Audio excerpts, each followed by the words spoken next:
So good morning, good afternoon, good evening to all, depending on the place you are in. I'm Philip Matthew. I represent React Asia Pacific. I guess we can start off without wasting time. We have used this Zoom platform only for the panelists and a few other guests, and most of the people will be joining through the Facebook account of World Animal Protection India. So I'll start with a couple of housekeeping rules. One is if you're joining on Zoom, please use the chat option as much as possible. Do not unmute yourself while the panelists are presenting. And if you're using Facebook, quite a few of our listeners today are using Facebook. Please use the comments option if you have something to convey to the organizers. Um, we will go straight to the first panel. And before that, I want to just give you a brief of why we are organizing this. Antibiotic residues or even antibiotic resistant organisms in food has been recognized as a problem in the last a couple of decades. And I believe the consumer groups started coming into this domain only very recently, actually, probably in 2014-15 when the antibiotic off the menu campaign started, led by a lot of Western consumer groups. Then came the chain reaction reports, and it has become a franchisee in its own right. Multiple versions of chain reaction reports have come out, and it has stimulated a lot of action, ranking restaurants according to their sustainability components. And specifically in this context, it was their policies regarding antibiotic residues in food and the procurement policies of each of these quick service restaurants was a fabulous way forward, and it created a lot of consumer awareness and mobilized people on this particular issue.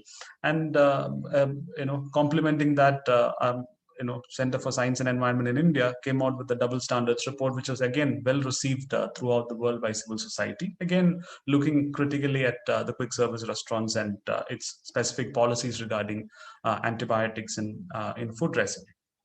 And 2018, React had organized React and Antibiotic Resistance Coalition had organized a meeting in Bangkok and came out with the Bangkok Declaration. Basically, what we tried to bring together groups from Asia Pacific region and also from US and Europe. And try to kind of find out common synergies which are possible and what exchange best practices regarding consumer action on antibiotic resistance and even on antibiotic residues in food.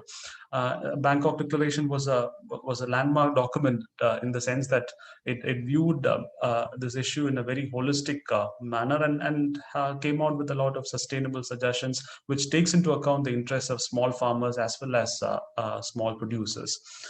So I'll hand over to Harsha for introducing the first panel and take the proceedings forward. Thank you. Thank you, Dr. Philip, for the quick introduction into the antibiotic resistance. And now we will move forward to our panel discussions. I would like to invite the panelists for our first panel discussion on antibiotic use in farming, affecting consumer rights and animal welfare. Kate Plazake is the Global Head Research and Animal Welfare at World Animal Protection. Mr. Prajit is an Assistant Professor at Kerala Veterinary and Animal Sciences University. Dr. Sangeeta Sharma is a Professor and Head, Institute of Human Behavior and Allied Science. She has also served at Medical Council of India, Delhi Society for Promotion of Rational Use of Drugs, and as well as AMR Containment Delhi State. Jiao is a PhD student in clinical medicine at Oxford University. She's based at Oxford University Clinical Research Unit in northern Vietnam. For the first 7 minutes, Jiao will be sharing a case study on reducing farm antibiotic use in Vietnam, and then we will have the panel discussion till 6:30 p.m. Hi, Jiao. You can go ahead. Thank you.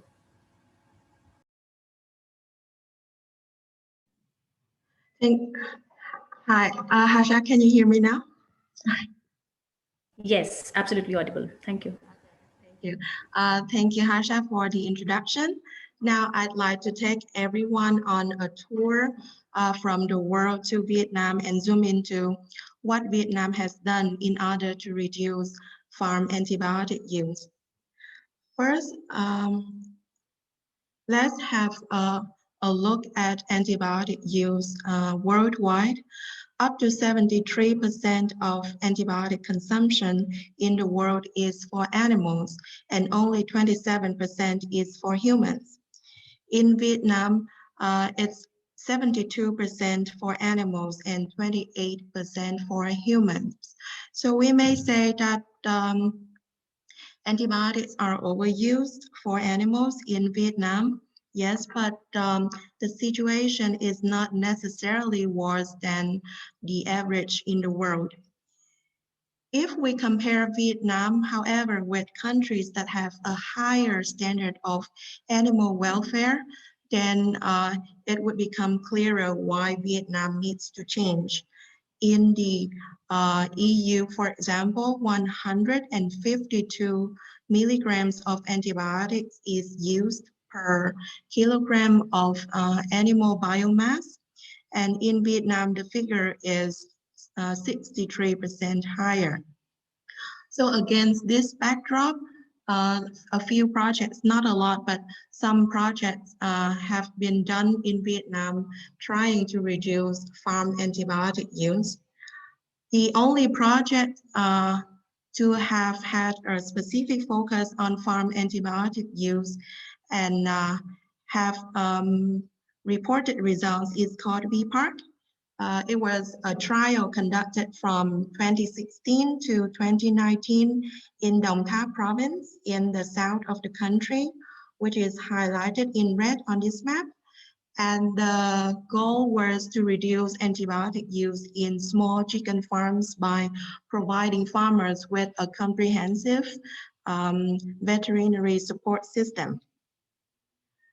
The project managed to reduce antibiotic use by 66%, and weekly chicken mortality went down by 40%. However, the problem was the project had a high rate of dropout, 66%, and about 39% of the farms receiving support actually saw an increase in overall chicken mortality. So my understanding of this project in the south of Vietnam is it provided very important data on how an intervention played out in the real world, but it does not provide conclusive evidence for the effectiveness of doing a technical intervention on a single stakeholder, that is farmers. And full disclosure here, I worked on this project for 2.5 years, but I didn't follow it until the end, and I was not involved in the final data analysis. Contrary to the project in the south, I'm now working on a new trial in the north of the country using a multi-stakeholder approach. The trial is called Generating Collective Solutions to Reduce Unnecessary Antibiotic Use in Vietnam. The goal is still to reduce antibiotic use in both humans and animals. On the animal side, we will provide training for animal health workers, communications materials for farmers, and create action groups among community members. These 3 interventions will be combined differently and tested in a cluster randomized control trial design. Our project site is up north in a province called Nam Dinh, which is highlighted in red on this map. And our initial time frame is from the summer of this year to the end of next year. Even though we hope that our multi-stakeholder approach will give us a higher chance of success, we do anticipate difficulties with the action groups. The idea of those groups is to gather anyone with an interest in meat and farming. They will come up with local solutions to reduce farm antibiotic use in their own communes. But the question is, how do we motivate participation, given that from my ethnographic research in the north of Vietnam over the past 6 months, antibiotic overuse and resistance seems to be a non-priority for farmers. But the good news is we can align our antibiotic agenda with the agenda of rural development. And why do I say that there's a potential alignment between those two agendas? From my interviews with farmers, I learned that Vietnam has a very comprehensive national program called New Rural Development, which has a range of indicators, 19 indicators from healthcare to education to agriculture. And this program is very prominent in our trial site, Nam Dinh province.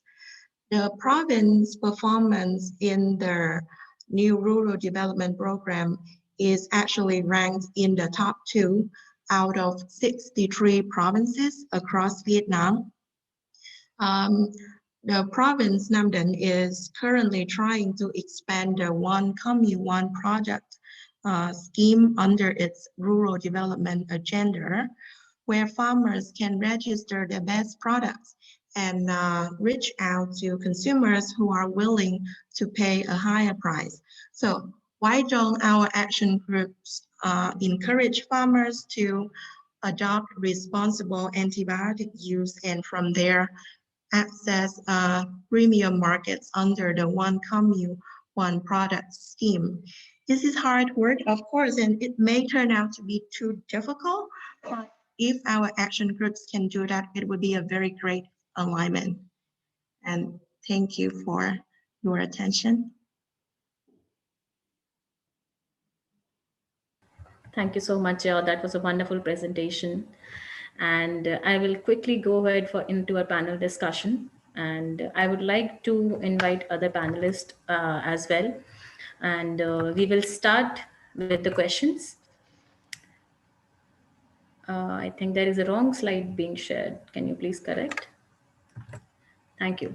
So my first question goes about why is the food industry using antibiotics routinely to promote growth or prevent diseases? And whose role is to regulate the food industry to address this issue? So maybe Professor Prajit or Jiao, anyone would like to answer into that? So shall I?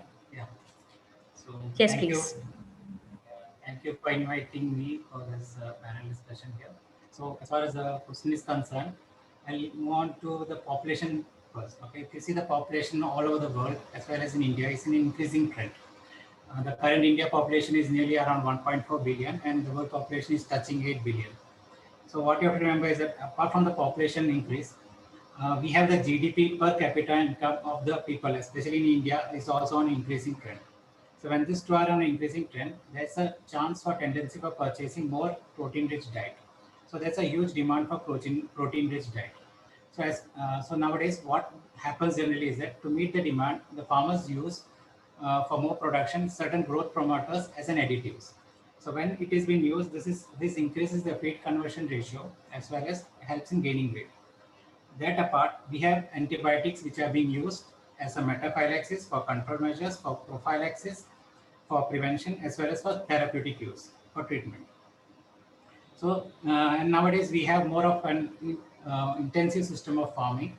So whenever there's an intensive system of farming, whenever there's a disease outbreak, there's a massive drug which has been used to control the disease conditions, especially the antibiotics. So now what will happen is that now we all know that scenario of antibiotics as far as the world is concerned, as far as India is concerned, is a big pandemic, a silent pandemic we can call. So currently it is nearly 7 lakhs death per year, but it is estimated by Jim O'Neill to be around 2050. I mean, in 2050 it is estimated to be around 10 million deaths. So what I mean to say that it is nearly 5 times the death of the current COVID-19 outbreak for the past 1 year. So it is a highly serious issue. So when it's a serious issue, we need regulatory bodies to come into play so that we can regulate the use of antibiotics. So I'm coming to the next part. I think you have asked about the regulatory, which is playing a role for this. So I can divide it basically to the international and authorities and the national authorities. When it comes to the international authorities, we have this FAO, WHO, OIE who play the important prime role in defining what are the antibiotics which needs to be used in animals and what are the antibiotics recommended for use in humans. So they entered into a tripartite agreement a few years back. Apart from that, we have this European Union who has banned the use of growth promoters in 2006. US FDA also restricted the use of growth promoters in 2016. 17, and then we have this AMR is discussed as a serious issue in United Nations Assembly last 2016, which is one among the 4 or 5 threats which has been discussed. So coming to the national authorities, in as far as national India specific is concerned, we have the CDSCO, that is Central Drug Standards Organization, Control Organization, which is a key apex body in India with, for regulations of drug use, etc., which comes under the Ministry of Health and Family Welfare. Recently, they have started a veterinary subdivision also, which takes care of the regulation part of drugs as well as biologicals in veterinary part. Thanks to NDM, New Delhi metallo-beta-lactamase incidents which happened in 2008, right from 2008 to 2021, lot many happenings have taken place on AMR line. And one of the major things is the National Action Plan, which was commissioned into April 2017. And we in Kerala are already started implementing a SCARSA program. Now, apart from that, we have this FSSAI, that is Food Safety Standard Regulation, FSSAI, which is playing a major role in defining the MRL values in different food items. We have this Department of Animal Husbandry, Dairy and Fisheries, as well as the Directorate of Health Services, which take a upper hand role in what are the drugs which needs to be used in human as well as animal medicine. Then we have the big surveillance being taken by the research organizations like ICMR and ICAR. So this is what I would like to tell regarding my first question on this. Thank you. Thank you so much, Professor Prajit. I think Kate would like to add something. Kate, I would request you to please go ahead. Thanks very much, Tasha. I just wanted to add, I think, well, we know that often in the case of intensive production, as Professor mentioned, the situation for animals is high stocking density, high fast growth breeds, barren environments, various painful procedures, etc., that are part of an intensive production, low welfare system. So these animals are constantly stressed, which impacts on their immune system. And so these animals are highly prone to endemic disease as well.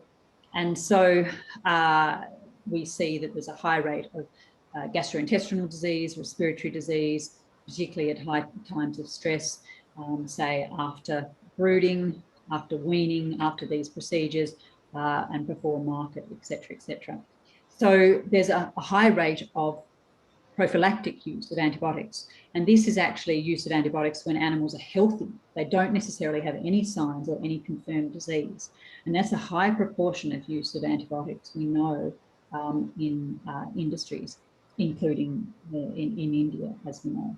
So I think it's just important to point out that both in growth promotant use and in prophylactic and metaphylactic use, part of the underlying problem is low welfare.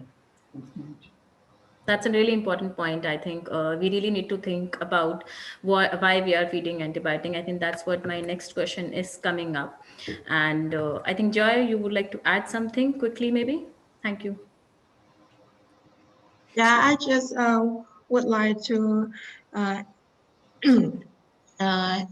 some background information on Vietnam, because here is a very good platform to say that the idea of growth promotion doesn't apply to Vietnam. It may sound like very strange, but survey after survey, we have seen very consistent numbers. Less than 1% of farmers say that they use antibiotics for growth promotion. And I personally believe that that 1% comes from a confusing way of phrasing the questions, not that farmers actually use antibiotics for growth promotion. The farmers here actually think the opposite is true. Too much antibiotics impair growth instead of promoting growth. And there's actually evidence in human medicine, where if you give neonates antibiotics, then later in life, the boys can have impaired growth. And the other difference between Vietnam and the rest of the world is only about 10% of the chickens here are white broilers, and people still prefer slow growing chickens.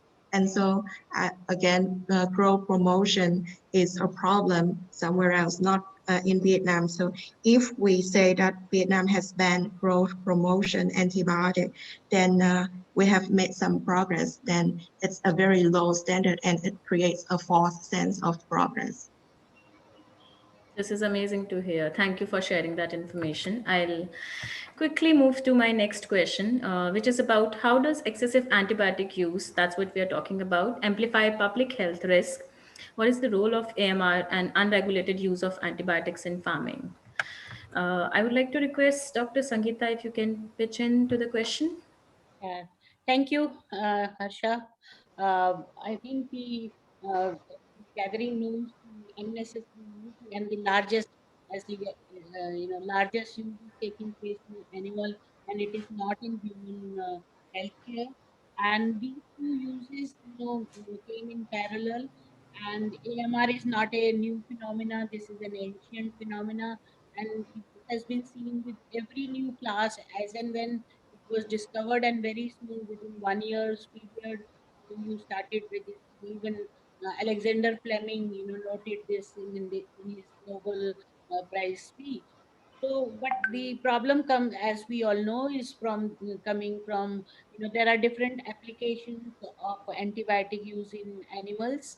Uh, Therapeutic use, clinical use is animal is not disputed, but it is the subtherapeutic use. And the largest significance is coming from the volumes of antibiotic used in animal, uh, for prophylaxis and metaphylaxis. Now, problem is coming because same antibiotic classes are used for both human as well as animal use. And even if the regulation, if you talk about the regulation, even if you use different antibiotic within the class, if you use develop a different class of antibiotic, for example, avoparcin was developed as a substitute, for vancomycin in human health, and similarly, enrofloxacin as a substitute for ciprofloxacin. But because the mechanism of action of both these, antibiotics was the same as their original parent antibiotic class, so resistance also transmits. Now this, because and also the multiple antibiotics are used, even in premixes in animal use. It is not usually, sometimes you see that more than one antibiotics are used. And it is not only the resistance, bacteria and the genes which are transferred, and more we are concerned about the horizontal transfer here, and particularly with three, bacteria: E. coli, Salmonella, and Campylobacter, which are very, are foodborne, and they can be transmitted to human beings. So these are the major problems with the antibiotic use and classes, and Prajit was talking about regulation. Regulation, somewhat it does come in when it comes to India, it does come under one roof, but in other countries they may have different departments, and the process of registering, approving an antibiotic for animal use may be less stringent. I am also not, whereas human use applications are stringently processed and you look for adverse, but animal use antibiotics are released not with much of data is required for that. And even within that, if you talk about India, we've seen, while we were developing a policy for Delhi state action plan to combat AMR, we were looking and we came across that there is an insecticide board who are permitting a list of antibiotics to be used, but they listed these antibiotics under fungicides.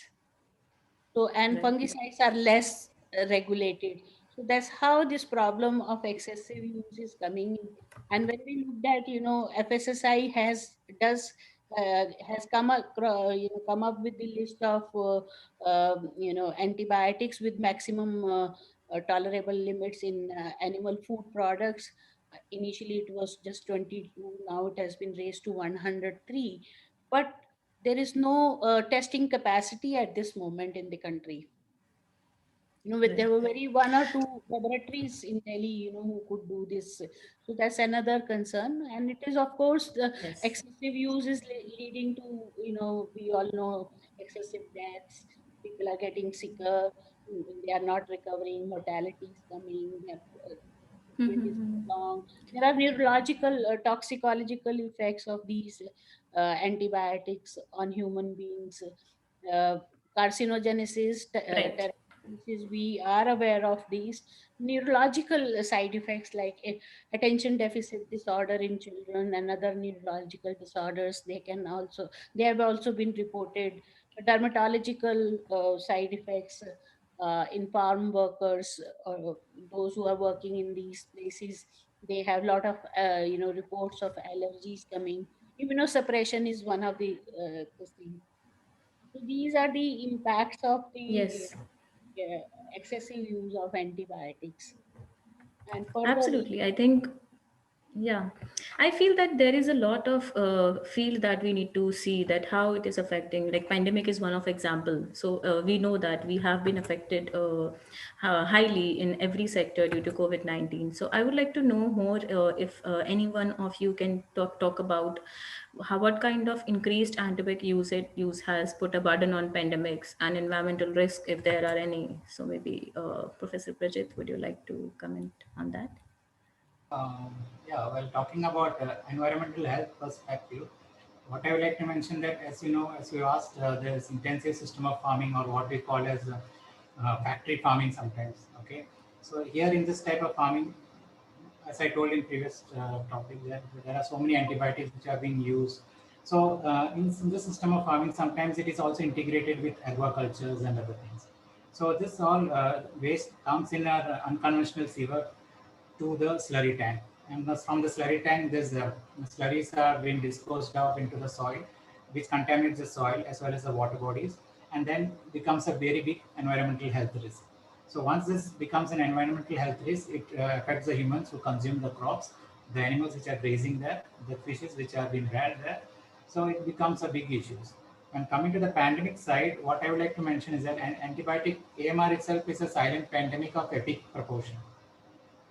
Present COVID-19, if you see, although we have so many cases of nearly 100 million cases of COVID-19 with 2 million deaths, there is a huge pumping of antibiotics to control secondary bacterial infections. In one study in China itself, there was around 15% of death due to COVID-19 was due to secondary bacterial infection. So you can imagine there's a big lump sum amount of antibiotics which goes into the COVID-19 patients also, which can create a hospital-borne AMR in the waste which is generated there.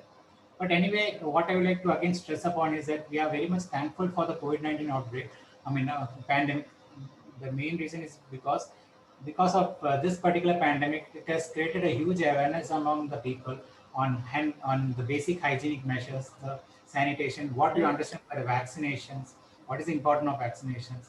So now, as a result, as an animal health worker, I can easily communicate the information to farmers to inculcate biosecurity measures in vaccination and things like that. Thank you so much. Considering the time constraint, I will move on to the last question, which is basically, what do consumers, globally and even in India, know about how antibiotics are used in food production? How can they be better informed, or is labeling and improved transparency can play a big role in this? Hi, Harsha. Yeah, I can contribute to that. We actually, as World Animal Protection, found that there was little existing information about this. And so last year in 2020, we commissioned a global survey, including India, and I can provide some key findings about this, about what consumers think. So on a global basis, 88% of global consumers were concerned about the possibility of superbugs coming from farm animals. And 85% were concerned, 85% of global consumers surveyed thought that antibiotics should only be used in farm animals that are sick, so on a therapeutic basis. Now, when I say global consumers, we surveyed over 15,000 people across 15 countries. And in terms of linking that with the possibility of looking at solutions, 3 in 4 of those consumers were prepared to switch to higher welfare meat if that was available as part of a solution to aiding the reduction in the use of antibiotics. Focusing on India specifically, 83% of respondents underestimated the use of antibiotics in farm animals. And as you heard before, some reports actually say that up to 75% of antibiotics are used in farming. So as you heard, it's still a large percentage, and many didn't know there was such a large percentage. 92% of were concerned about superbugs or antibiotic resistant or antimicrobial resistant bacteria from farm animals, and 90% were concerned about pandemics coming from farm animals, other types of pandemics. And 2 out of 3 thought governments in India should act, with 90% of those wanting animal welfare laws strengthened and 81% wanting the use of antibiotics in farming further restricted. So many didn't know the volume of antibiotics used in farming, or the volume or number of animals used in factory farming, as your colleague heard, nor the sort of lack of reporting or surveillance about the use of antibiotics. And I think that that was quite important when you consider that, say, India is the 4th largest in terms of sales and use of antibiotics in food animals. In terms of what consumers should be asking for, in short, essentially, well, as World Animal Protection, we feel that consumers should be asking for 3 things. Essentially, to asking for a ban on routine use of all antibiotics to prevent disease across farm animals. Because as you just heard from your esteemed Indian colleague, the transmission, horizontal transmission of resistance can occur. So even if you ban certain classes of antibiotics, there can still be transmission of resistance across and between classes of antibiotics. And is there really any justification of giving healthy animals antibiotics? And then, of course, in conjunction with minimum welfare standards, and we recommend what are the responsible minimum standards, and I can provide a link in the chat. And then, of course, encouraging or requiring companies to demonstrate compliance with those standards. So that's certainly what we would encourage consumers to demand in that space. And there is plenty of evidence to actually show, well, increasing evidence, I should say, that where welfare is improved, we do see a reduction in the use and need and use of antibiotics. And this has certainly occurred in many parts of Europe. And we're seeing this on a corporate basis as well now, increasingly. Thanks. Thank you so much, Kate. Apologies, there is very less time left for our panel. Jiao, maybe quickly, you would like to add something? I'm so sorry for that. Yeah. Very quickly, because Kate mentioned that 80% of the consumers surveyed said that they are worried or aware of superbugs possibly coming from their food. I'm not sure if the survey included consumers in Vietnam, but there was an older survey done by the World Bank for Vietnam in 2016, and the findings included the fact that consumers in Vietnam were very worried about the overuse of chemicals in agriculture, including antibiotics, but there was very little awareness of microbial risks, including antibiotic resistance. So up until this day, among Vietnamese consumers, the discussion is very much limited to antibiotic residue when it comes to antibiotics. And the common misunderstanding is as long as there is no antibiotic residue in meat, it is fine. And so the very persistent problem of antibiotic resistance is not understood or even discussed widely here in Vietnam. Yeah. Thank you, Joy. Dr. Sangeeta, would you like to add some final comments to it so that I can conclude the session? Yeah, I think the antibiotic excessive use is taking place because we are using these antibiotics as a substitute to infection prevention and control practices, rather than as a complement to improving sanitation and good veterinary practices. And one more thing I like to flag to this gathering is the definition of use in animals. The definitions are not very clear. What is prophylactic use and what is metaphylactic use, and when is it therapeutic use. And because of this unclear definitions, differences, what has happened is, even if you go for you say you will ban the growth antibiotic as a growth promoter, but then this would be allowed as a prophylactic agent or something like that.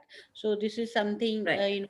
you keep that in mind. If there are clearer definitions, then perhaps regulation could be better, and then the public health hazard would be less. And it will Thank you reverse so much all, for raising that point. Yeah. it will reverse all the progress we have made in surgery, be it organ transplant, be it Yes, surgery. All will be reversed absolutely. to take care of this problem. Thank you, Dr. Sangeeta, for raising that. And I would like to thank all the panelists. I think we have concluded that there should be more transparency and the ways how to reduce antibiotic uses, absolutely to safeguard health of animals and even people. So to conclude, I would like to say that a more human and sustainable food system would address public health and meet our consumer expectations, which will eventually led by industries and government to play the key role and lift the animal welfare issue, which will eventually lead to antibiotic use and hence less AMR. Thank you so much. Over to Dr. Sunil.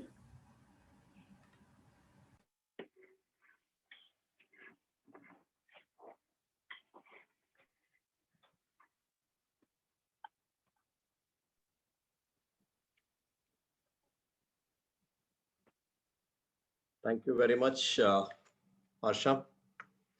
I think we are moving into the second session of the evening. Challenges in quantifying and limiting antibiotic use in farming. And I'm Dr. B. Sunil, Professor in Veterinary Public Health in Kerala Veterinary and Animal Sciences University. And we have a distinguished panelist today in front of us, Mr. Satya Shivaraman. He is a communication consultant for React Asia Pacific, has been working in AMR domain for more than 15 years, has led communication efforts for several international organizations, including the UN. We have distinguished Dr. Laura Khan, a wonderful One Health expert and a physician from the Princeton School of Public and International Affairs, Princeton University. She is one of the most prolific One Health researchers globally. We also have in our panelist, Dr. Jyoti Joshi, Head of South Asia, Center for Disease Dynamics, Economic and Policy Making. She's on the board of several global initiatives on AMR, including the CEDRIC Consortium. So before we start, we'll have a 7-minute presentation probably, and we'll start off with Dr. Jyoti, please. Thank you, Dr. Sunil.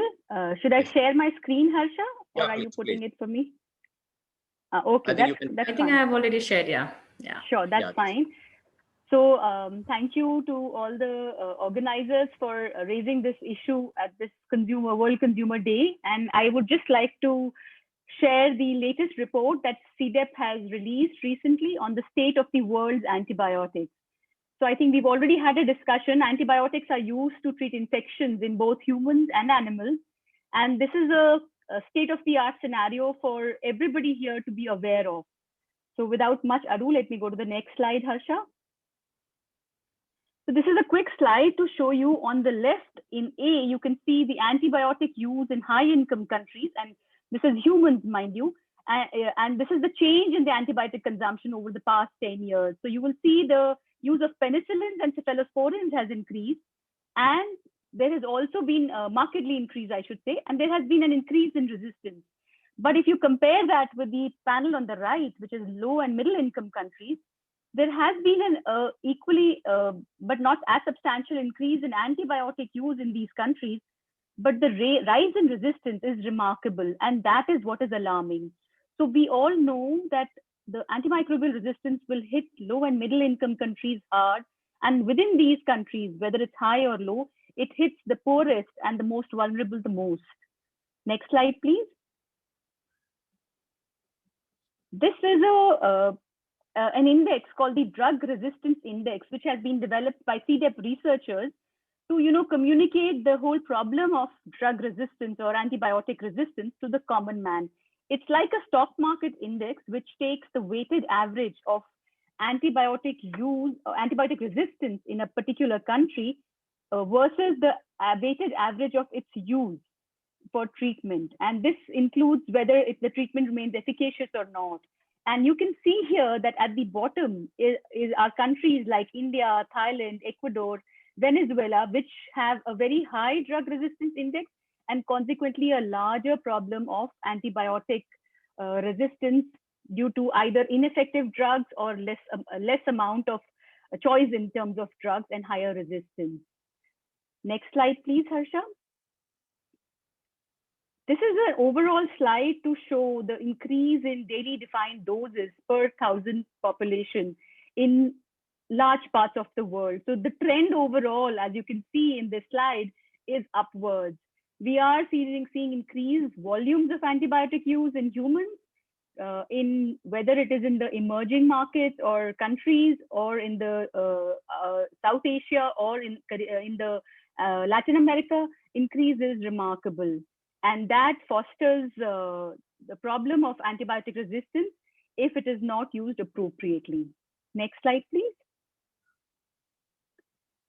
This is again a slide to show you in terms of the global rise in antimicrobial resistance. There are papers and references given at the end. In the interest of time, I'm being quick.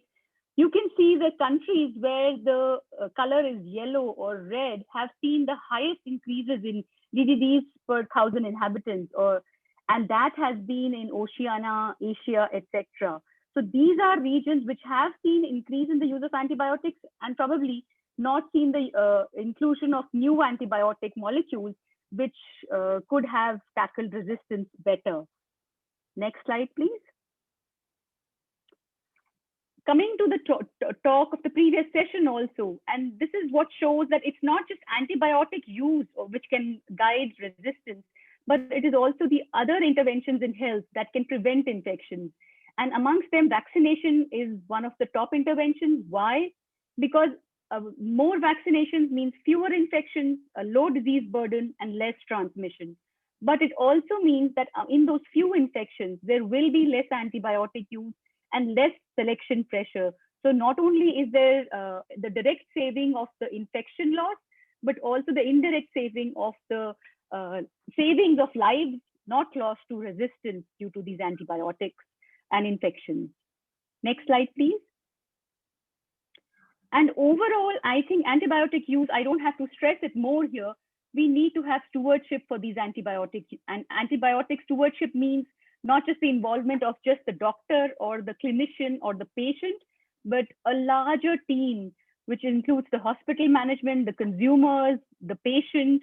And there are principles to be followed, including accountability, responsibility, education, training, communications. And I'm glad we have a communication person here on the panel to discuss this, so that overall antibiotic use is appropriate and only when indicated. Next slide. Now, so far we have been discussing about the trends of antibiotic use in humans. Now, this is a wonderful slide that shows, and after a lot of effort, it documents, these are again papers by CDEP researchers and large collaborators, which you can access, where antibiotics are actually used in the whole world. And you can see that lower gray zone is the antibiotic use in humans, which is less than 1/3 probably of the total antibiotic use in the world. And where are the rest of the antibiotics being used? It's in cattle, in chicken, in pigs, and fish. So if we have to address resistance, we have to address antibiotic use in all of these sectors. So this helps us to understand that antibiotic resistance or antimicrobial resistance is a One Health problem. It cannot be tackled by one sector alone. Next slide, please. And this is another very stark slide that helps to show the degree of resistance in infections that are caused by resistant organisms in animals. So you can see that in the first box is for chicken, then pigs, and then cattle.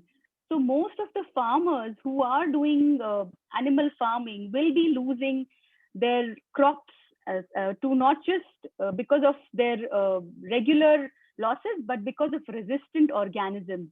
So these farmers are those who are the low and most vulnerable in these countries, whether it's high income or low income, and resistance has a large economic burden on countries beyond just the health burden which we are discussing. So we have to keep that in mind when we discuss methods or aims of how we can decrease antibiotic use in animals. Next slide, please. This is a slide where we were trying to look at solutions. Again, these are papers that you can access. So this report brings together all that work on what is the state of the art for antibiotics today. So how do we address this antibiotic use in animals? One is either we decrease antibiotic use per se by putting measurable targets, which is regulation, or we decrease use in animals per se, which is either decreasing, turning vegetarian, but not necessarily that, decreasing antibiotic use in those animals that are grown on the farm. So having a reduction in the protein that the bird requires. Or third would be a user fee. So wherever antibiotics are used in any country, anywhere in the world, some particular percentage will be charged so that the burden of surveillance and monitoring can also be tracked. And the third is a combination of both. So definitely this is not a single recipe for all. There are a lot of ramifications about antibiotic use, but it's time that the world starts thinking of how to make antibiotic use in animals stricter. Next slide, please. So the report also has dashboards, which will be useful for all of those people who are interested in learning about antibiotic resistance. And what it covers are basically indicators on the health systems and policies, whether there are antibiotic use and surveillance surveillance procedures on. So there are tick marks, whether the country reports to GLAS in human beings, whether there's AMU surveillance, and then what is the state of resistance for the pathogens which are tracked by WHO, the typical escape pathogens, as you can see for humans, and similarly in animals. So we can see, for example, in this India's dashboard, that there is surveillance of resistance in India in animals, but definitely there is no surveillance for antimicrobial use. It also has slides, a section for policy indicators, which show the interest of the other non-antibiotic interventions like vaccination, health system strengthening, access to medicines, which again influence antibiotic use. And last but not the least, there is a bottom part which shows the economics or the spending on healthcare in countries, because that is important if any issue like AMR has to be tackled. So such dashboards are there for almost 30 countries. And the idea is to have measurable indicators to track progress and to know which countries are doing some effort or not, because most countries today have national action plans, but progress is still not very visible. Next slide, please. These are the references for the report. I have one more slide. Yeah, this is the slide I think that I felt, can you go back, Harsha? Yeah, which reflects the discussions that in the previous session as well as ours, that AMR needs to be tackled through both ways. One, on the right, you can see AMR specific interventions, which are looking at how antibiotics per se are used and they give rise to resistance, so that there is stewardship, whether in humans, in animals, agriculture, or actually even in the environment when we talk of One Health. But we must not forget the box on the left, which is the first box, that are AMR sensitive interventions. And like the previous panelist said, anything that we do to strengthen health access, create health systems within reach of our populations and our farmers, we ensure that there are vaccinations and better water and sanitation facilities, better infection prevention, will help to decrease antibiotic use, and by sense of their volume and direct impact, it is going to be immense. So I think that is one box that should not be forgotten. Thank you, everybody. I'll wrap up here. And for those who are interested, please go to CDEP's website and you can download the report and read in more detail. Thank you. Thank you very much, Jyoti, for presenting that State of the World Antibiotic Report 2021. And I think this is a landmark work which has been done by CDDEP in compiling this extensive data and also for that interpretations which you have given. And probably two things which I would, because something which was interesting here is in your presentations, in one of the slides you said you had an increase in the resistance pattern in lower income countries, but the use of antibiotics was comparatively less. I think yeah. I should say not less, yes, but the rise may not have been that substantial. But yes, antibiotic use has increased. Per capita antibiotic use is less, but overall absolute antibiotic use has been high. So, and in fact, it's more worrisome in low and middle income countries because the slide showed the degree of resistance is in fact higher. So if you see the DRI index that I had shown, it is worse for, at the bottom, you could see countries like India, Ecuador, Venezuela, which have both large antibiotic use and resistance, but also the antibiotic use is variant because the antibiotics are no longer effective, and the newer antibiotic molecules that are being launched in the world are actually not being launched in these countries where resistance is higher. So in fact, it's worse, I should say, in lower middle income countries than high income countries where there is access and resources available to address antimicrobial resistance. Absolutely, Dr. Jyoti, I agree with that. And I think when you're comparing the usage in the human beings and also animals, you need to also take into considerations that the entire body mass of the animal per se is entirely quite higher than what the human beings have. So that comparison may not be very practicable, what I feel, because when you start comparing, the usage is quite high in animals, that gives a picture that the entire antibiotics will be pumped into the livestock sector also. Okay. Anyway, it was interesting hearing you. It was great to have you with us. Now, let us get into the panelists. I hope all our panelists are with us. Dr. Satya, I think all are there. Dr. Laura and Dr. Jyoti is already there.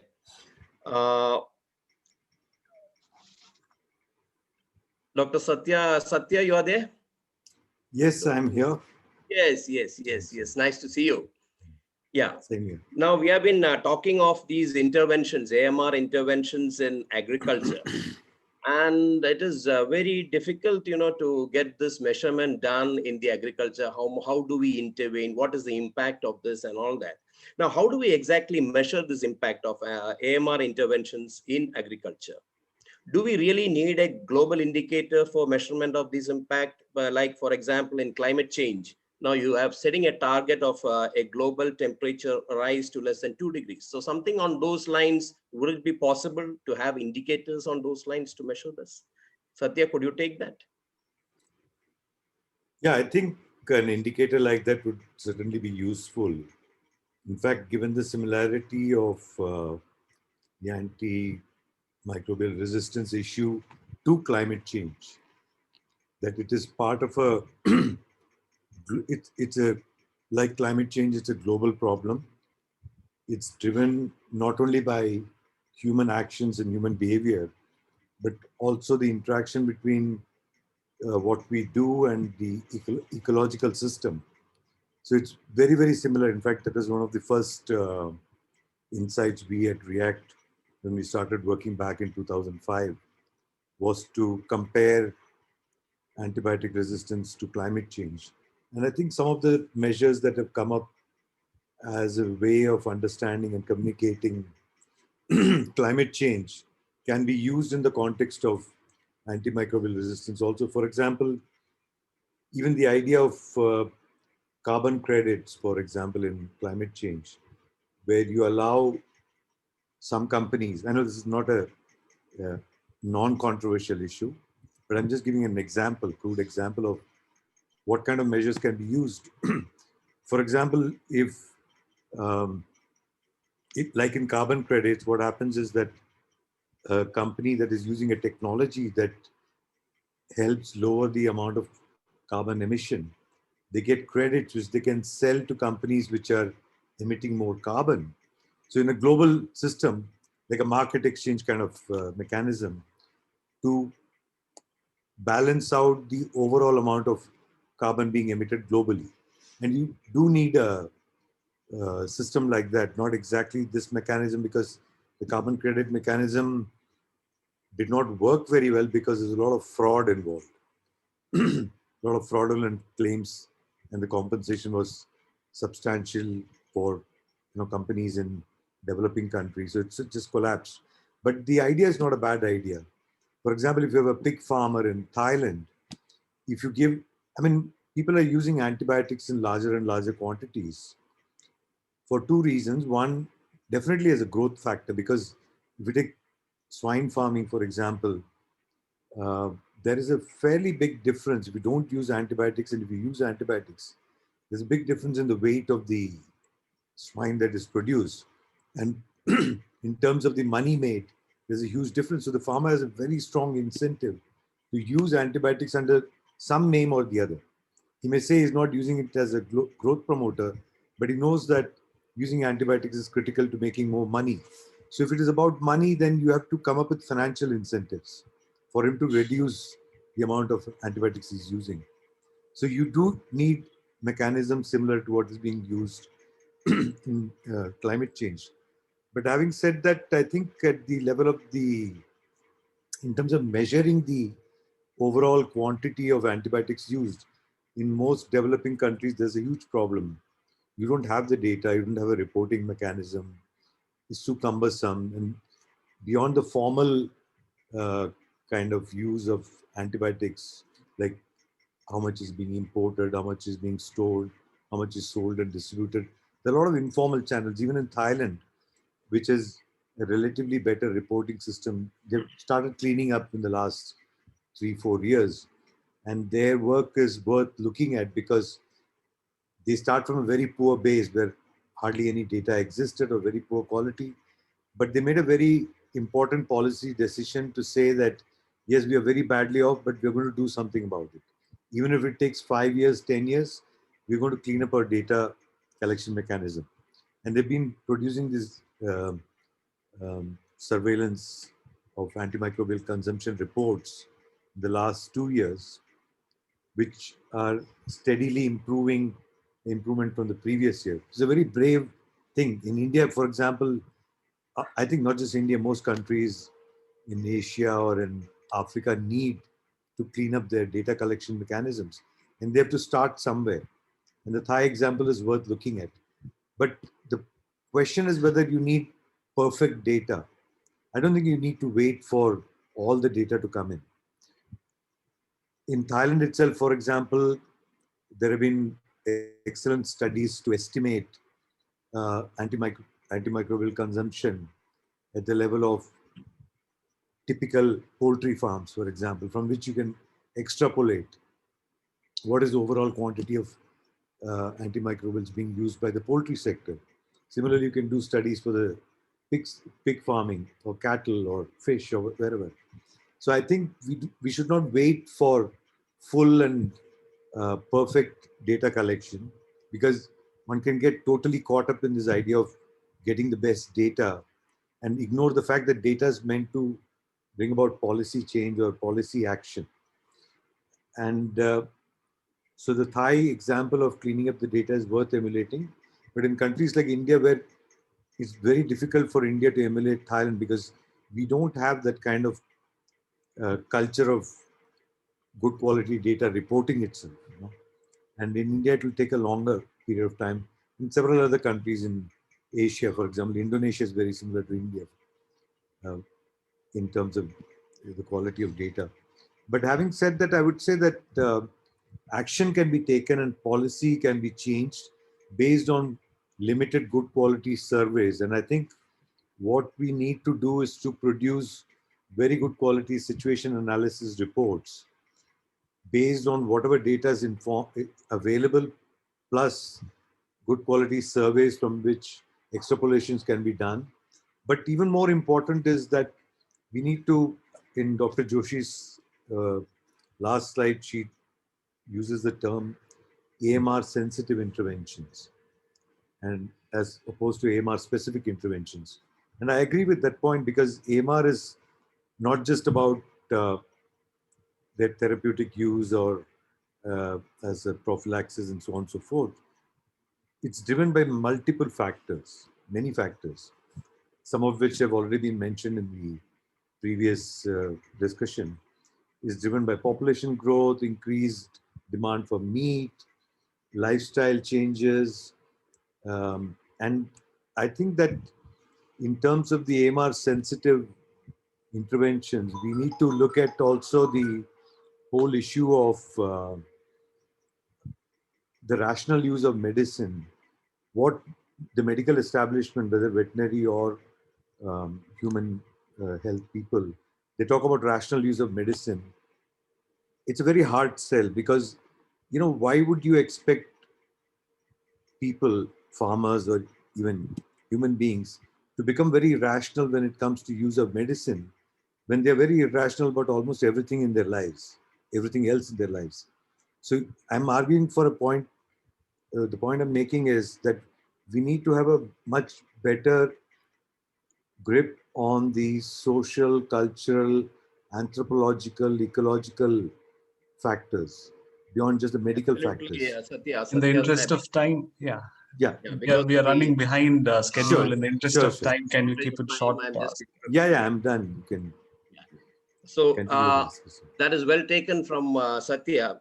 Now let me go into the next possible question. That is, will you be able to reasonably quantify the usage of antibiotics in agriculture?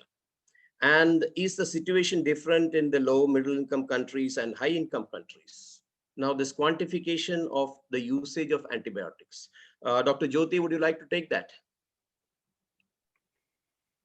Sure, I think I have already shown a slide, at least on the quantities now, that we know animal antibiotic use is much higher than human antibiotic use. What I would like to suggest is, rather than looking at high and low middle income countries like that, it's intensive farming where antibiotic use is definitely higher. So what we need are solutions for intensive farming without antibiotics. And considering the contextual factors in high and low middle income countries are different, keeping that in mind, we need innovations and research to understand what can be done. So, for example, there are hardy varieties of poultry which can grow better in the conditions, harsh conditions of the climate that are there in the tropical countries compared to what is used in the intensive farming. So those kind of solutions and innovations will come out when there are more research and there is data to show that it works or does not. So I think data on antibiotic use first in both countries, in both types of farming setups, are required. And then looking at innovations, whether it's in the animal, in the wash and biosecurity measures, vaccines, and how that works for animal farming is what is the need of the hour, rather than saying it's higher here or lower here. It's about how we can decrease it together. Okay, fine, Jyoti. Now let us come to Dr. Laura. What could be the various sources of country level data regarding the antibiotic use in agriculture? And what are your takes on the validity of these data sources? Well, let me just say, can everybody hear me? Yeah, please go ahead. From a One Health perspective, we're missing a big part of the picture. Now, we've been talking a lot about human and animal antibiotic use. We're not talking about the environment or the microbial ecosystems of our planet. And it's important that we recognize that antimicrobial resistance is ancient and it's everywhere. And in fact, it's called the global resistome. And we have to acknowledge that as we address antimicrobial resistance if we want to truly develop effective policies to address it. And currently, we're just focusing on trying to limit the use. And that's only going to get us so far.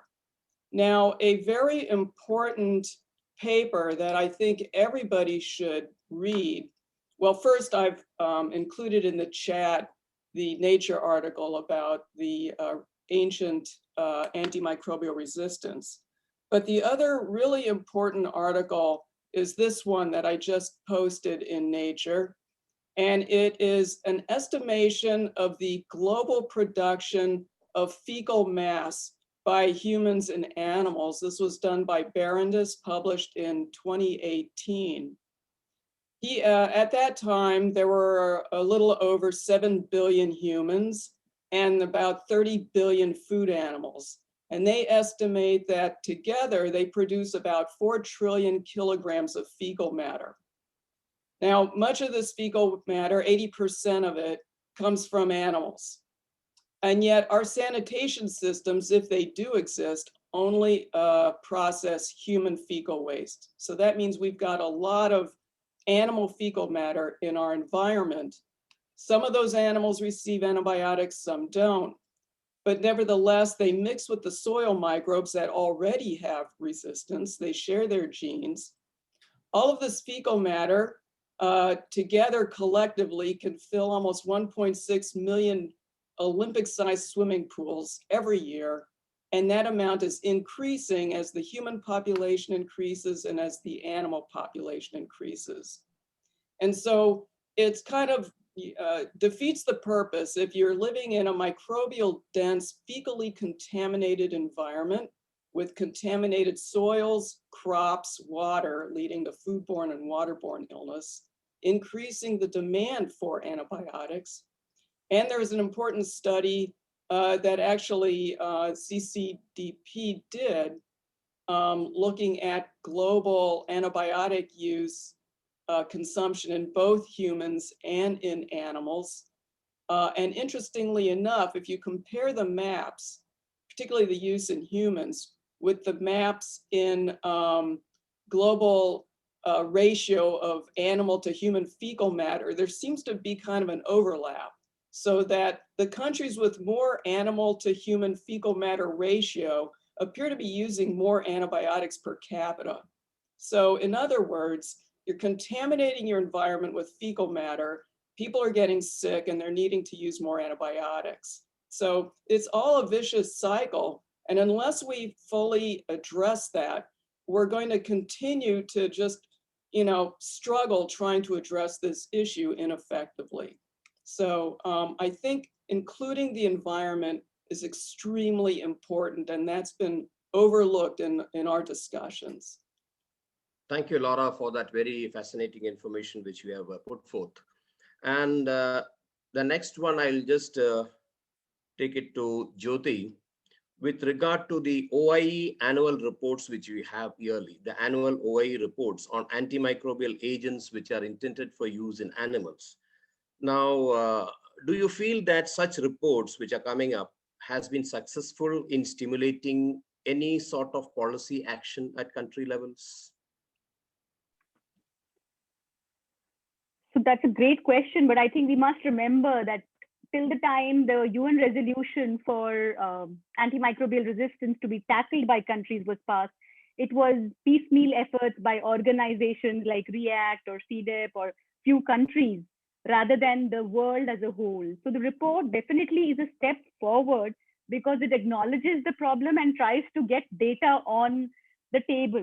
We are today discussing the lack of transparency or data among countries, amongst corporates, amongst producers, or even awareness in consumers about where antibiotics are getting used. So the report is definitely a step forward, but I think we have reached that stage rather than taking small incremental steps. We need something drastic and disruptive. So what Laura mentioned, overall AMR is a One Health issue. And today, in the state of the world antibiotic report, we are discussing only antibiotic use. But eventually, that antibiotic, whether in humans or animals, enters the environment, and the third pillar has to be discussed. And countries where AMR needs to be tackled, that's why in the NAP AMR, you will find all three pillars being mentioned. But from those paper plans, we have to move into action. And when our surveillance systems, or even implementation systems in human health, animal health, and environment are at three different maturity levels, we cannot expect action to process at the same speed in each sector. So Absolutely, reports Jyoti, like that the is well OIE, taken. so OIE report is very valuable, but I think we need more drastic steps forward. How to proceed further on that? Yeah, that is a notable thing from that. Now, with regard to the agriculture intensification, this is another problem because we need to meet the global demand for the food production. So we have this agriculture intensification taking place. Now, what exactly is the role of this intensification in ensuring the food security of developing countries? Are there any alternative agricultural production models that we can look at? I would go to Laura for this question, please. Laura, can you take it up? Well, I'd actually prefer to defer to my veterinarian colleagues on sustainable food animal agriculture. That's not really my area of expertise, so I'm going to punt that. But I think one thing I will mention is that animals did not evolve to live packed by thousands or tens of thousands together. And the amount of waste that they produce is monumental.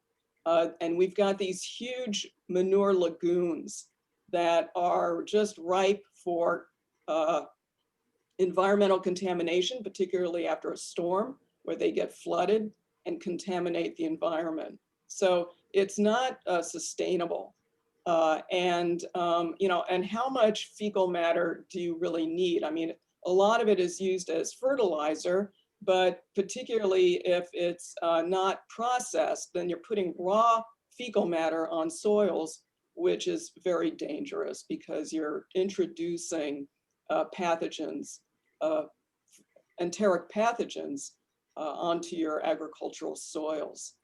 So large-scale animal agriculture from an ecological perspective and an environmental perspective is really not sustainable. And we have to come up with better strategies if we are to meet human animal protein or just protein nutrition needs. It should not continue with these large concentrated animal feeding operations, particularly what we have here in the United States. I think there are also reports regarding revision of nutritional guidelines and things like that. So these are the things which we could again look at it. Now coming to the next one, should we see smallholder farmers through a different lens and provide them with concessions and incentives because they are at the receiving end of all these policies, especially in countries like India or low-income countries. Smallholder farmers are the ones who are definitely affected by this. Satya, could you take this question, please? Yes, I think that it's a myth that intensive agriculture is actually more productive. Bulk of the food requirements of the growing population of the world is still met by small farmers and subsistence farmers. And I think that the intensive agriculture model is driven more by commercial considerations than by the considerations of actually meeting the demands of growing population. Having said that, I think these are all interlinked. The financial architecture globally is in favor of industrialization, urbanization, intensive everything. If you take, talking about intensification of animal farming, the primary problem is that there's an intensification of human populations also. You have an explosion in urbanization. just in the last 100 years, which is also linked to an explosion in the overall population of the globe. So I think that, as Dr. Laura very rightly mentioned, that some of the things that we're dealing with in the context of AMR are part of very large processes that have been going on for a very long period of time. You know?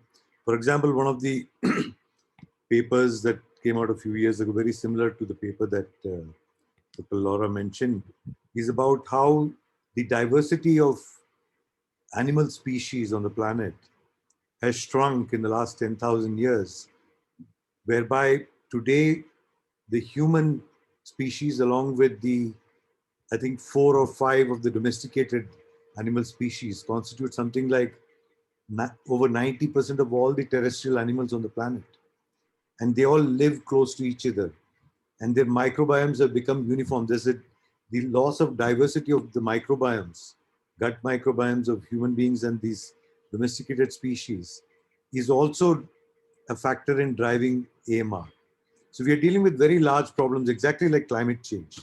So I think we need macro solutions also. Thank you, Satya, for the comments which you have made, because we are really running short of the time. And with that words, I think we'll wrap up this session, because we are really behind schedule. And then thank you all the panelists for your comments, the short comments which you have made, and then enlightened this session. Thank you very much. Thank you. My pleasure.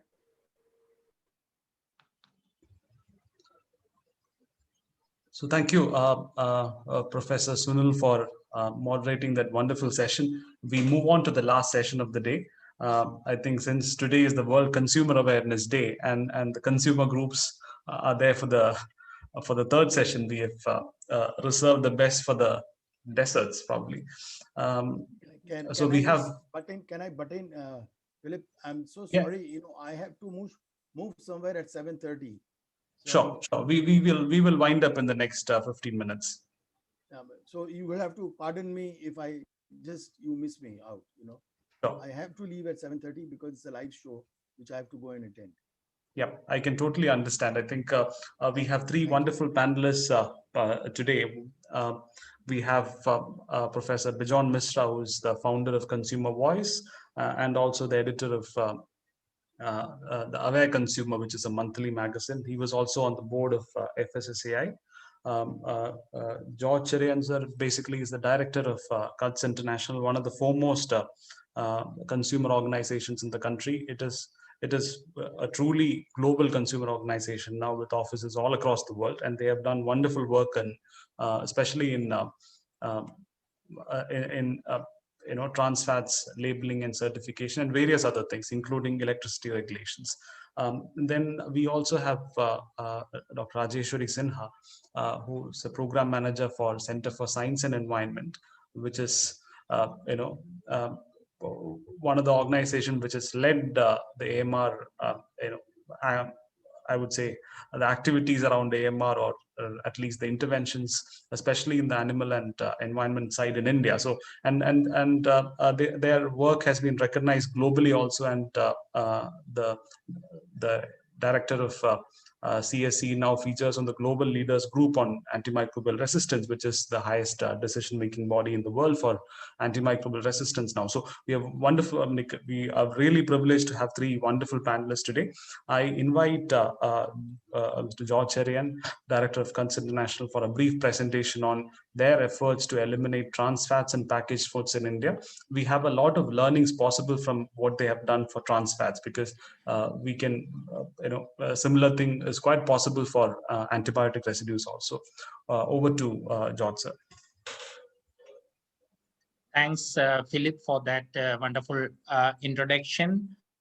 First of all, I extend the greetings of the World Consumer Rights Day. From the morning, I was in various events and running from one event to the other, and this is my 4th event today, and I have to proceed for another function at 8 o'clock. As Philip had mentioned, recently we succeeded in our advocacy to eliminate trans fat in India. And the lessons from that advocacy can be used for antibiotics. That is the reason that I was asked to make the presentation on this. I don't think I need to talk anything about trans fat or defined trans fat. Next slide, please. There is a strong linkage of trans fat with NCDs. So we have used this as one of the advocacy element because India already is having 63% of the total death in India is accounted to NCDs, mainly the preventable premature death. And trans fat is one of the reasons for the increasing CVDs, cardiovascular diseases, and the death in the country. It says each 2% energy from trans fat consumption, the risk of heart attack or death from heart diseases is increased by 25%. So we have strongly used this linkage with the NCDs to advocate for the elimination of trans fat. Next slide, please. As one of the earlier speakers had mentioned, then it was the pandemic. Pandemic had proved that people with having pre-existing NCDs and comorbidities are more vulnerable toward the pandemic. The initial days of survey by WHO, which was released in India within 1 month of the COVID-19, shows that 13.2% of the people, which was the highest, died was having cardiovascular diseases. Another study by WHO in US had shown those who are having comorbidities, 6 times more chances of getting infected and 12 times chances of dying.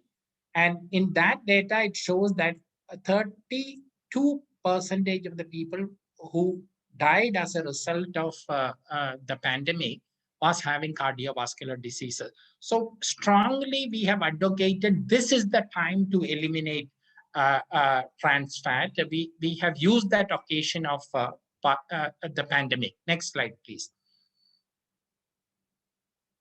And in 2018 itself, the global pressure also, the WHO had announced the elimination of trans fat by 2023. And India had gone ahead and announced that 1 year prior to this, India will be eliminating the trans fat. The WHO also had released a package called Replace, which is the step-by-step guidelines for elimination of the trans fat.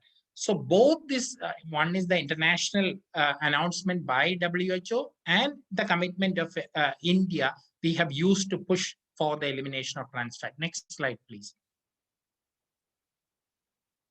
And FSSAI journey in 2015 itself, it had limited into 10%. Then in 2017 into 5%. Finally, as I mentioned, in 2018, it had announced 2%, limiting it into 2% or elimination of the trans fat from India by 2022. But nothing much was happening. Finally, we have succeeded in getting it notified in December, limiting notification of the regulation, limiting in oils and fats. But that was not sufficient. Our demand was in all foods. Fortunately, in the month of February, on February 3rd, we got this regulation notified, which will come to effect from 1st of January 2022. This was the journey happened at the FSSAI level, but it was not an easy journey. Next slide. These were the big challenges. Number one is lack of political will. Why I had mentioned this, when we have done a mapping of the partially hydrogenated oil, vegetable oil industries in our country, we were shocked to see that who owns this industry, who is having direct access to the Prime Minister or the PMO or with the health ministry. So it was very difficult to get the PHVO elimination in the country. Second one was the industry was making the commitments before the FSSAI and all, but there was stiff opposition by the industries. No baseline data available on consumer perception and awareness. lack of consumer demand. The industry always says that there is no demand in India for such thing. No data was available about the level of trans fat in the food, because though FSSAI said 10% and 5% by 2017, there was no record available that we have achieved this. No availability. This was another bigger thing. When we are training, we should eliminate the trans fat, especially the things like vanaspati and dalda and things like that. Non-availability of cost-effective technological alternative was a big challenge. And the last one, lack of information about successful technical solution. This is possible, especially the biscuit industry and the cake industry and all were saying, without these ingredients, we won't be able to make the production. So these were the big challenges that we were facing. Next slide, please.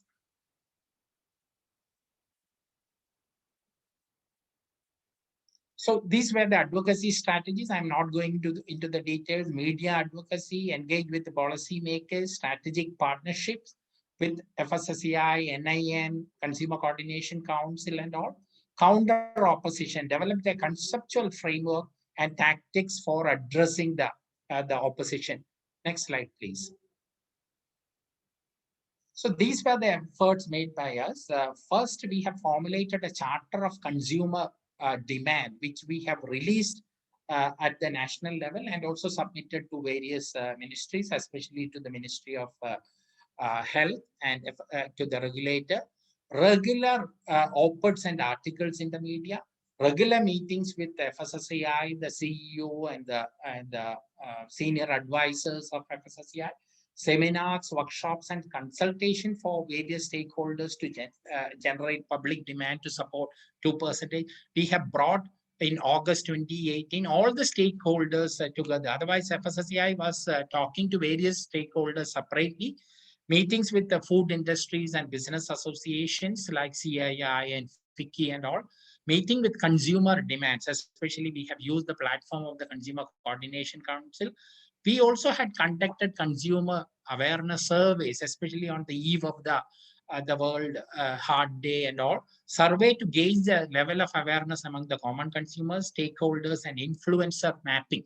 For example, the final decision has to be taken by the health minister. Then who can influence the health minister? We have done such influencer mapping and tried to influence that. Documentation of the successful stories of elimination of trans fat, because Kerala Bakery, which is having 14,500 members, had achieved that thing. So we have documented the Kerala case and the HUL case and disseminated widely and used that to encourage other small industry. Observation of important days. Next slide, please. Thank you. I think this is my last slide. Definitely the learnings from the advocacy for eliminating the trans fat can be used in India to advocate with the regulator and the ministry for limiting the antibiotic in foods and demanding for antibiotic free. I stop here and thanks once again for the opportunity. Thank you. Thank you, sir, for that wonderful presentation. That was, a lot of things happened over a long period of time to get to where we are right now. So I think even for antibiotics, it's a long and arduous journey ahead. Just a couple of questions. I know that you have to leave soon. So before we go into the panel discussion, what do you think, what is the rational way forward for this, for the AMR community in India? What are the right steps to, at least start the advocacy on this particular issue to limit antibiotic use in farming and also the labeling side? As already it is mentioned, there is no regulation for use of antibiotics in livestock. It is only the Food Safety and Standards, Contaminants, Toxins and Residues Regulation 2011. That regulation is having only standards for antibiotics in fisheries and honey. There is advisory for honey and the fisheries under this regulation. And FSSAI is having a guidelines for meat and meat products. I think we need to set the limit of antibiotics. They will mention that, antibiotic free means always it is there. For example, elimination of the trans fat also. Elimination means it is 2% which is allowed. Because some of the natural products are having trans fat. For example, the natural ghee without anything add into that is already having a natural trans fat into that. So antibiotic using to treat the livestock and things like that. So we need to decide what is the limit we can allow in that. And there should be a regulation limiting, the trans fat, not only in fisheries. If it is in fisheries, why not in meat and meat products? Why only to these two, specifically honey or fisheries like that? It should be limited in all food products. And there should be an antibiotic free logo, I think. So this should be the demand. I think we should formulate a set of demands taking into consideration the Indian scenario and should start pressing for the implementation of that demand. You were mentioning about the logo, like antibiotic free. Do you think it's possible to have a national or a globally accepted labeling standard for antibiotic residues in food products? And is it enforceable? I mean, will it be enforceable in a country like India with very lax regulatory systems? It is possible. We should fix, being the food regulator, I think we should catch hold of a FSSAI. Somewhere I could see that they were telling meat and meat products, it should be veterinary supervision and things like that. So when something to consume in the food, I think the FSSAI should be responsible. I think it is possible because there is a trans fat free logo, which can be used there. Second thing, presently we are advocating for a FOPL, front of the pack labeling. The industries are, opposing it. But now, we are reaching at a consensus, based on international practices and things like that. And we are pushing for a warning label. So if it is a trans fat free logo and we can push the Indian industry for a front of the pack labeling, very clearly mentioning high fat, sugar, and salt. If we can push for that, why not the antibiotic free logo? We can't have it in Indian food. I'm quite optimistic and hopeful about that. Thank you so much. My next question is to Dr. Rajeshwari Sinha from Center for Science and Environment. Since Mr. George was saying about the terminology, he was using the terminology antibiotic free. There are a lot of discussions on the right terminology for for antibiotics in food packets or in any kind of foods that is consumed globally. Is there a consensus on the terminology? What is, in your opinion, what is the right terminology to be used?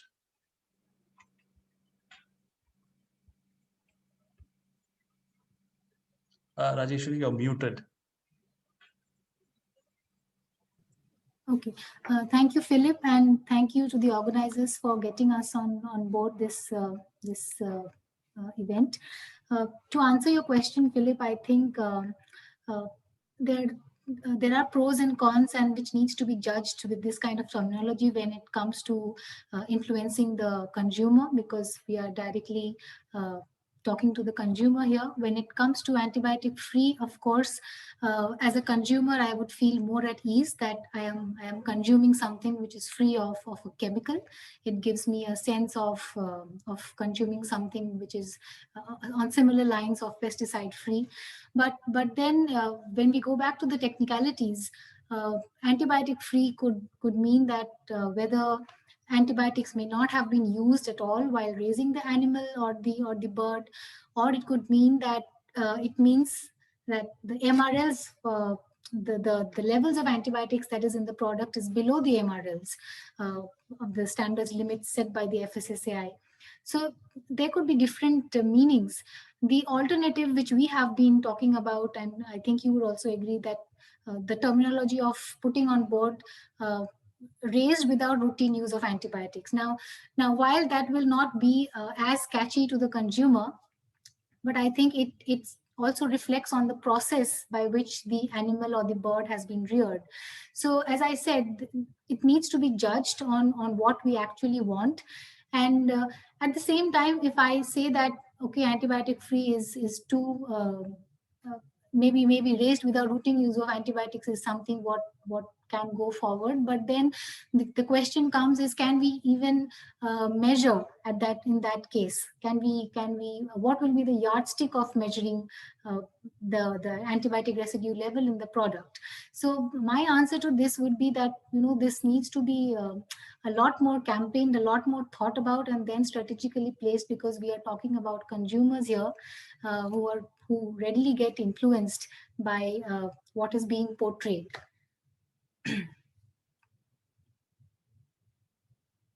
I think that's a fabulous point. Not just the final product, which is important. I think the entire process needs to be more accountable and transparent, and so raised without routine use of antibiotics, maybe a better terminology in terms of the animal welfare side. Also, we shouldn't be saying that sick animals would obviously need antibiotic, and we cannot deny antibiotics to animals. My second question to you is, we were suggesting some kind of an MRL limit for various food products. Do we have the lab capacity to implement that kind of a regulation on a national scale? So to answer that, I think, of course, we are in the LMIC region, and based on our research and our understanding, on one hand, when we are talking about being able to measure antibiotic residue levels in a product, it's about analytical chemistry, it's about use of high-end instruments. The obvious understanding is that the process is very expensive. All labs may not have that feasibility at this point of time, starting from the central lab to even a district lab, to be able to do this on a routine basis. But then again, not having this kind of high-end instrument should not become a Herculean reason for not being able to do this kind of monitoring. For example, COVID showed us how we started with nothing, and here we are after 1 year where we are, vaccinating. The importance of coming together, the importance of integrating, the importance of convergence, and also it also is not necessary that we test each and every product. We test at each and every points, the farm, the consumer, the shop, the retailer. I think if it is very strategically thought about, we do optimal tests on optimal number of products, on optimal locations, and use the right mix of nodal labs, nodal agencies, apex labs, mobile laboratories, and also low cost diagnostics. I mean, we were doing some R&D some time back, and we see that there are a couple of not very low cost, but yes, something which is affordable over an HPLC LCMS. These are things which of course can be brought together, and the reason that LMICs or countries like ours do not have lab capacity, so routine monitoring cannot be done, I think that should not come forth. I mean, it can be done if we are able to do it optimally. Yeah, I think that's a wonderful point that you raised. Beginning of COVID-19, our capacity to do RT-PCR tests was very, very limited, and now here we are. We're probably doing close to 500,000 tests a day. So we were able to quickly scale up the lab capacity for doing such a high-end test, even in district hospitals. I was going to a district hospital here. They have a full-fledged RT-PCR lab. So probably it is definitely possible, and it is something which we need to make possible, whatever is the cost. Coming on to the last question, I'm asking questions to you again and again because Professor Bejon had to leave because a camera crew was waiting for him. So last question for the day is, what are the civil society interventions which are possible to shape this process? Where can we begin? I mean, you guys have done a wonderful job in bringing out a lot of important facets of AMR in the food sector, including how quick service restaurants deal with it and what are their policies and all that. So broader civil society, what do you think should be the ideal way forward? I think as a civil society, the most important role, and I mean, you will agree, is that of the watchdog. So the watchdog role, as we say, and outside of the government, we are watching what is happening. We are raising the concern. We are raising the voice. So also, we have done a couple of studies. The very last one where we exposed the presence of sugar in honey. A couple of years back, we did antibiotics in honey, and then we did antibiotics in meat. A lot of this approach of testing products, raising the right amount of voice, talking about it, talking on different platforms, writing, advocacy. That is one tool which I think the civil society does need to use, is to keep talking about it and to keep build the consumer pressure, because all this kind of work that as civil society we do is I don't think the government will have the bandwidth to because of course they have a lot of other work to do. So and the other thing is, when we engaged with the fast food quick service restaurants in order to understand, why they were not committing to not using to reducing the use of antibiotics in their supply chain. The strategy that we used was to ask questions, to ask them to make public commitments, come out in public and talk about it. And of course, this was inspired by similar studies done in the West, and the multinational companies, their Indian counterparts. We reached out to them here, and of course, it did lead to some good things. We have certain industries which. One industry which came forward and did make public commitments. I know of others who are on their way to take certain measures. So as civil society, the approach is to ask the right questions, is to push the target body, and to maybe I would say to raise voice at different platforms. Thank you so much, Rajeshwari, for those wonderful answers and staying on till that. And I'm so sorry that we got delayed by 10 minutes. Just a request for all, in this particular call, can you switch on your cameras if it's possible? We can take a group photo. And my sincere apologies to all of you joining through Facebook. It's not possible to take a picture of you, but at least those who are on Zoom, we can easily unmute, probably switch on our cameras and take a quick picture. Harsha, will you? Yes, I'll do that. I'm just waiting for more videos here.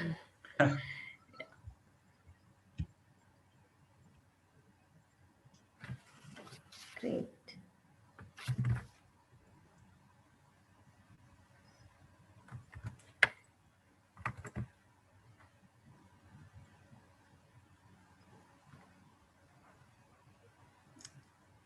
I think it's done. People are a little shy here, so I'm so sorry. Yes, that's absolutely fine, Philip. You can continue. Okay, so thank you so much for the last panel. I think we were running a bit late, so two of the panelists had to leave early.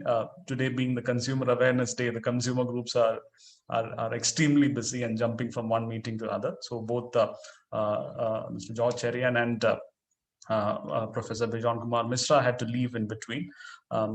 So sorry for that. I thank all the three panelists today for their wonderful contributions to this particular panel, and I invite Dr. Gajendra Sharma, the Executive Director of World Animal Protection India, to take the stage. Thank you. Thank you, Philip.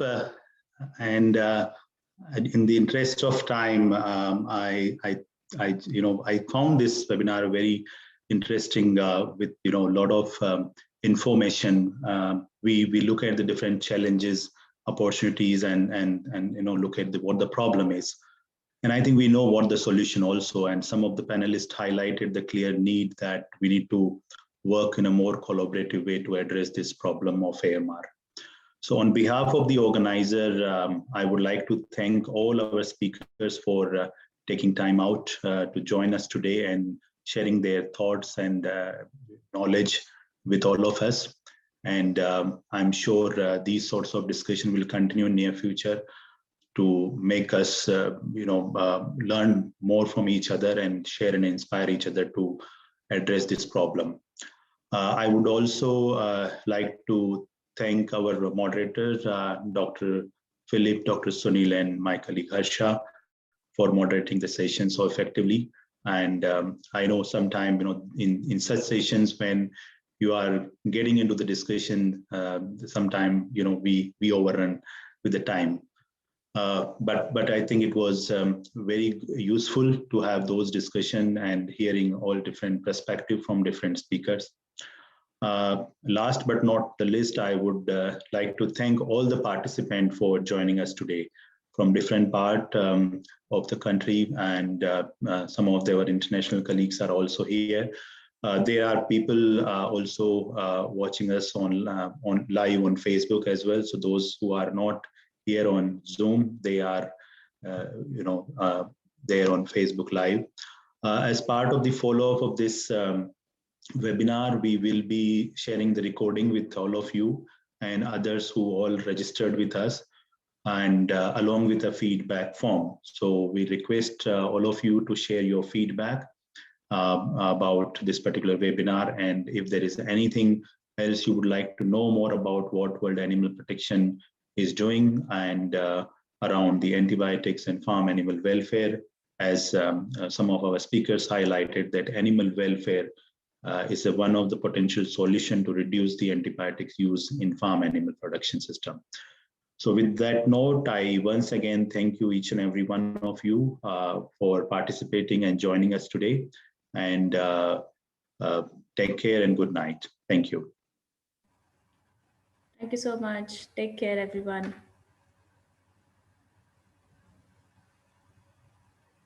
Thank you. Very Bye. much. Bye-bye. Thank you.